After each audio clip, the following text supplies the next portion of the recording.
On se retrouve ensemble pour la suite de ce cours-ci. On a fait déjà la partie MQ. Donc, ça veut dire qu'on est rendu dans la partie CMQ ou complément de méthode quantitative. Donc, ça veut dire qu'on commence à utiliser ce manuel-ci. Si vous ne voulez pas procurer encore, allez à la coop, il devrait être rendu. On a fait la commande, donc vous devriez être capable de vous le procurer. Et c'est à partir de ce manuel-là qu'on va faire le reste de la matière. Donc, tout ce qu'on va voir va sortir pas mal de ce manuel-ci. Aujourd'hui, ce qu'on fait, c'est qu'on commence le chapitre 1. On y va avec quelques définitions, quelques notions de probabilité. Donc, on commence notamment par la section 1.3. Vous allez voir qu'on a sauté la section 1.1 et 1.2, étant donné que ce sont des sections qui sont plus là pour introduire c'est quoi la probabilité, c'est quoi des probabilités. Donc, nous, on va le faire en discussion plutôt que d'aller voir directement dans le manuel. Donc, qu'est-ce qu'on fait dans ce chapitre-ci? Chapitre 1, on va commencer à voir quelques définitions de la probabilité, quelques réseaux de mots qui entourent tout ça, quels sont les petits calculs de base qu'on peut faire. On va parler de la théorie des ensembles aussi un peu, et on va se rendre jusqu'à faire quelques calculs de probabilité. Mais pourquoi est-ce qu'on veut faire de la probabilité? Ben, dans votre chapitre 1, à la section 1.1, on vous introduit un peu la situation, on vous indique que dans le monde qui nous entoure, on cherche souvent à calculer des choses qui sont plus difficiles à calculer. Lorsqu'on cherche à calculer combien de temps ça va prendre à mon crayon à tomber sur mon tableau, c'est de la physique, ça se fait bien, on a des formules qui régissent ce phénomène-ci ici, et on est capable de le calculer facilement. Par contre, si je veux prédire qui est-ce qui va gagner les élections américaines en novembre prochain, je ne peux pas vraiment le savoir aussi facilement que ça. Je ne peux pas utiliser une formule quadratique pour aller calculer ça. Je ne peux pas utiliser une formule de position dans l'espace pour pouvoir calculer ça. Donc, il va falloir qu'on trouve une autre méthode pour aller chercher ça. Et c'est le genre de problèmes qui vont nous intéresser lorsqu'on va parler de probabilité. En réalité, les problèmes qu'on va se poser, c'est des problèmes qui sont incertains. C'est des problèmes qu'on ne connaît pas la réponse fixe. C'est pas une réponse qui est toujours la même. C'est un problème qui a des probabilités. Et il y a des chances qu'une des réponses soit obtenue, il y a des chances qu'une autre des réponses soit obtenue.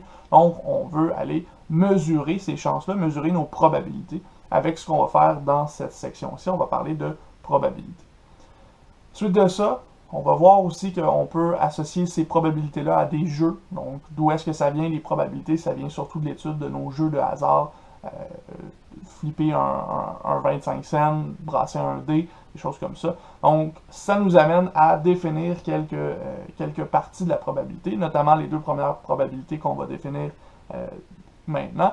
Et on va pouvoir voir qu'on est capable d'avoir toutes sortes d'intérêts, toutes sortes d'analyses sur ces probabilités-là, et on peut aller chercher des lois de probabilité qui sont de plus en plus intéressantes pour décrire toutes sortes de situations en statistique. Ceci étant dit, allons-y sans plus attendre dans la section 1.3. On parle de conception des probabilités. Donc, on va voir quelques types de probabilités, comment est-ce qu'on les définit, qu'est-ce que ça représente pour nous. Puis ensuite de ça, on pourra aller voir déjà la théorie des ensembles pour voir comment est-ce qu'on va représenter nos probabilités au départ lorsqu'on va faire quelques calculs. Donc, 1.3, on y va avec notre première définition. On définit ce qu'est une probabilité subjective. On va voir qu'il y a plusieurs méthodes pour aller chercher des probabilités, puis une de ces méthodes-là, c'est la probabilité subjective. Dans ce cas-ci, une probabilité qui est subjective, c'est quelque chose c'est une probabilité qui sera basée plutôt sur des intuitions, des sentiments, des émotions, rien de très très scientifique, rien de très très quantifiable, mais ça reste une probabilité qu'on pourrait énoncer.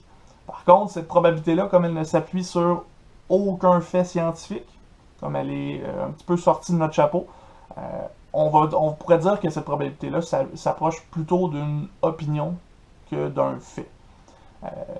Ce genre de probabilité-là, c'est des probabilités qu'on rencontre à peu près tous les jours. N'importe qui vous parle dans la rue et qui vous dit « Ah, moi j'ai à peu près 70% de chance de faire telle action », ben, à ce moment-là, on parle d'une probabilité qui est subjective, qu'on a inventée, qu'on a sortie de nulle part et qui nous aide à se donner une meilleure idée de ce qu'on va faire dans la journée ou ce qu'on va faire dans les prochains événements. Donc, probabilité subjective, par exemple, un élève estime avoir 70% de chance de réussir son examen. C'est le genre de probabilité qui est subjective dans ce cas-ci, parce que l'élève estime par lui-même avoir 70% de chance de réussir son examen, il n'y a pas vraiment de façon de quantifier les chances de réussir un examen. Et dans ce cas-ci, c'est pas basé sur des faits scientifiques, c'est basé sur ce que lui il pense. C'est basé sur ses sentiments, ses intuitions par rapport à ce qu'il a fait comme étude pour l'examen ou ce qu'il a compris de la matière. Donc on parle ici d'une probabilité qui est subjective. Elle n'est pas basée sur des faits, elle n'est pas objective, elle est subjective. Ceci étant dit, ça nous amène maintenant à notre définition de la probabilité qui est objective cette fois-ci. Donc à l'inverse de la subjective, celle-ci, elle va être basée sur des faits, basée sur des trucs scientifiques. Dans ce cas-ci, on va se baser sur un principe qu'on appelle le principe d'indifférence. Et ce principe-là va nous donner la situation suivante. On va regarder des événements possibles pour une situation et on va se dire que chacun de ces événements-là a la même chance de se produire, la même probabilité de se produire. Par exemple, vous prenez un 25 sous, vous le flippez et vous allez voir que vous allez obtenir soit la face, soit pile, et que chaque face de votre 25 cents a la même chance de se produire. Une chance sur deux d'obtenir face, une chance sur deux d'obtenir pile. On a ici une situation qui est où on a deux situations qui sont équiprobables. On parle de probabilités qui sont objectives dans ce cas-ci. On a cette situation-là, on a comme exemple justement un 25 cents. Donc, flip 25 cents. Dans ce cas-ci, on a une demi-chance que ce soit face et une demi-chance que ce soit pile. Donc, on a effectivement deux événements qui sont équiprobables. On a autant de chances d'obtenir face que d'obtenir pile. Et de cette façon-là, on peut commencer à définir un peu une méthode pour aller calculer ce type de probabilité-là. Donc, le type de probabilité qu'on vient de définir, c'est une probabilité où, comme chaque événement a la même chance de se produire, on peut noter la probabilité d'un événement A, P de A, et on va calculer cette probabilité-là comme étant le nombre de cas favorables à notre événement A divisé par le nombre de cas possibles. Si on revient à notre 25 sous, on a deux faces sur le 25 sous, face ou pile. Donc, si une seule de ces faces-là, c'est face, ça veut dire qu'on a une chance sur deux d'obtenir face et on a une chance sur deux d'obtenir pile. Même chose pour un dé à 6 faces. Si ce dé-là n'est pas pipé, donc si c'est un dé qui est honnête, là, donc il n'y a personne qui triche avec ce dé-là, toutes les faces ont autant de chances de se reproduire, ben, la chance d'obtenir la face 1, ce serait une face sur 6 faces. Donc, on va avoir une chance sur 6 pour notre face numéro 1. Donc, on a ici une situation où on peut calculer cette probabilité-là avec notre formule P de A. On fait une petite question éclair là-dessus, juste pour bien situer qu'est-ce qui va où. Avec nos probabilités objectives, on y va avec cette situation-là. Je n'ai pas réécrit le problème, mais en gros, on vous disait qu'il y avait un sondage au cégep et qu'on avait obtenu des résultats suivants. On a 70 étudiants qui sont très satisfaits, 90 qui sont satisfaits, 25 qui sont insatisfaits et 15 qui sont très insatisfaits. Et on a choisi un étudiant au hasard parmi tous ces étudiants-là, puis on se demande quelles sont les probabilités qui nous intéressent aux questions A, B, C et D. Donc, première question A, on demande c'est quoi la probabilité d'être très satisfait pour cet étudiant-là. Donc, dans ce cas-ci, on veut se construire un événement A, et cet événement A-là, on va le décrire comme étant l'étudiant est très satisfait. À ce moment-là, on cherche la probabilité de A. Cette probabilité-là, on a vu qu'on pouvait la calculer en disant qu'on va aller voir tous les cas favorables. Nombre de cas favorables à A divisé par le nombre de cas possibles. Et à partir d'ici, on se demande qu'est-ce que c'est le nombre de cas favorables à A. A, c'est que l'étudiant soit très satisfait. Donc, ce serait que l'étudiant fasse partie des 70 étudiants qui sont très satisfaits. Donc ici, combien de cas favorables à A? Ben, il y en a 70. Il y a 70 chances que A soit très satisfait. 70 possibilités que notre étudiant soit très satisfait.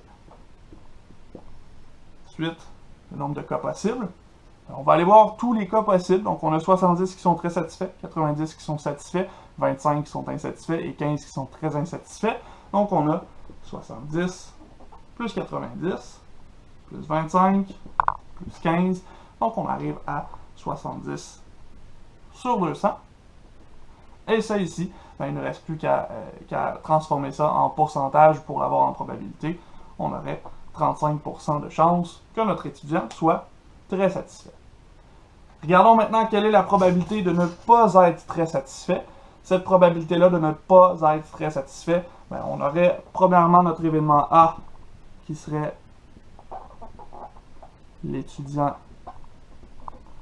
n'est pas très satisfait.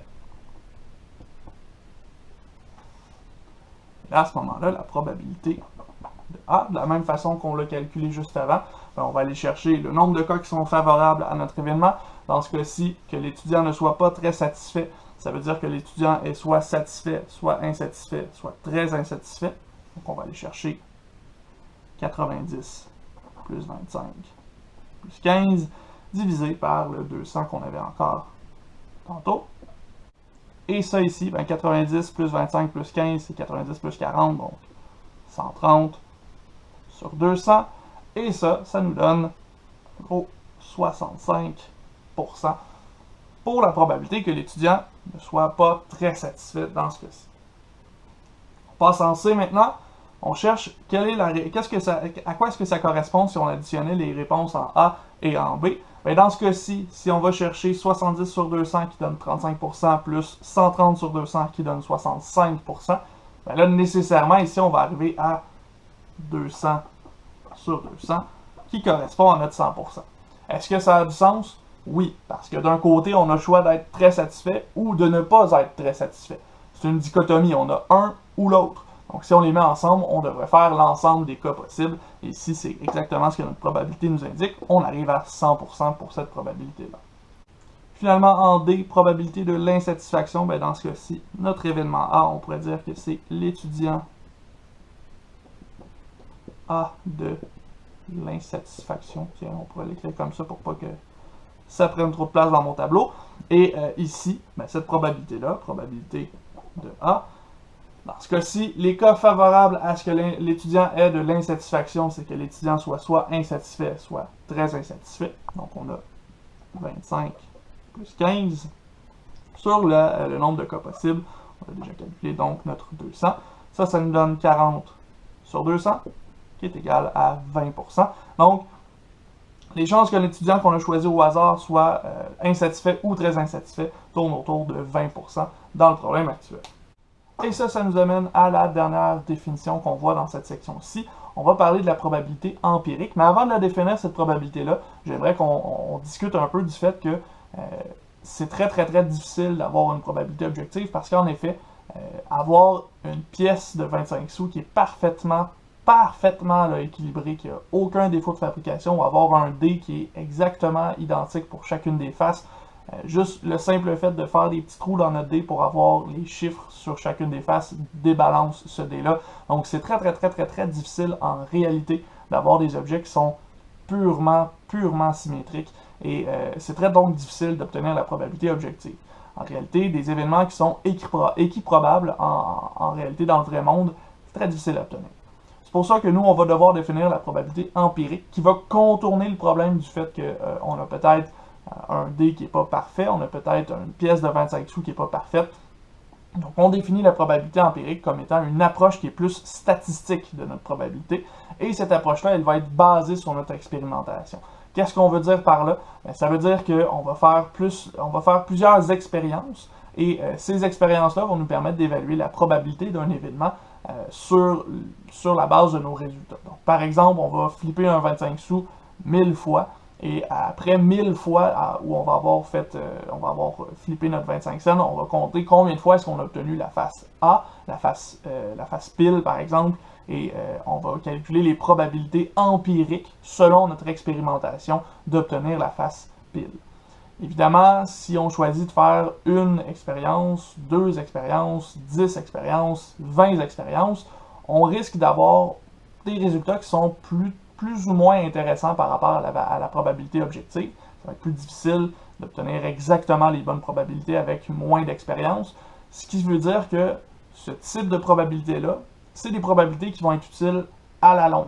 Donc, plus on fait d'expériences scientifiques, plus on reproduit notre expérimentation, plus on a de chances d'obtenir des bonnes probabilités, d'obtenir la probabilité réelle de notre événement A.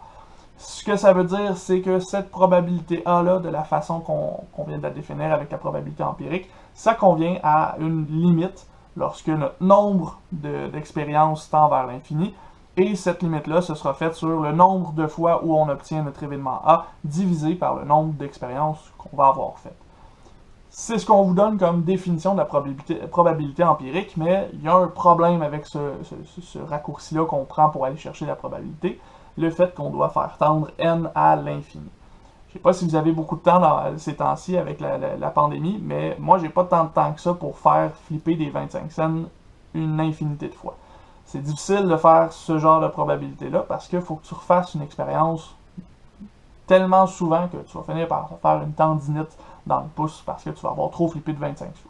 Donc, le problème avec la probabilité empirique, c'est qu'elle prend beaucoup de temps à obtenir. Si on veut un résultat qui est fiable, on veut un résultat qui est basé sur beaucoup d'expérimentation, ça nous prend énormément de temps à obtenir. Donc, la probabilité empirique, un petit peu moins facile à utiliser que la probabilité objective. C'est pour ça que dans ce cours-ci, pour pouvoir analyser les probabilités, nous, on va se restreindre aux probabilités objectives. Probabilité empirique, on va laisser ça de côté. On va donc aller plus en théorie des probabilités plutôt que d'aller en pratique avec nos probabilités. Mais sachez quand même que la probabilité empirique, c'est le genre de choses qu'on va utiliser lorsqu'on va faire des assurances. Donc, des compagnies d'assurance qui évaluent quel est votre risque vont beaucoup utiliser des probabilités empiriques. Donc, combien de personnes ont eu un accident de voiture dans ta tranche d'âge, par exemple, pour te donner la prime automobile que tu devras payer. Donc, ce genre de calcul-là, probabilité empirique, ça existe, mais nous, on va se restreindre plus aux probabilités objectives. Ceci étant dit, ça fait pas mal le tour de la section 1.3. Donc, ça veut dire qu'on s'est rendu à la théorie des ensembles. Donc, dans une prochaine vidéo, on va parler un peu des ensembles, on va parler surtout de comment est-ce qu'on peut utiliser les ensembles pour nos probabilités, puis on va voir qu'il y a des notions sur les ensembles qui nous permettent d'aller faire de la probabilité assez facilement.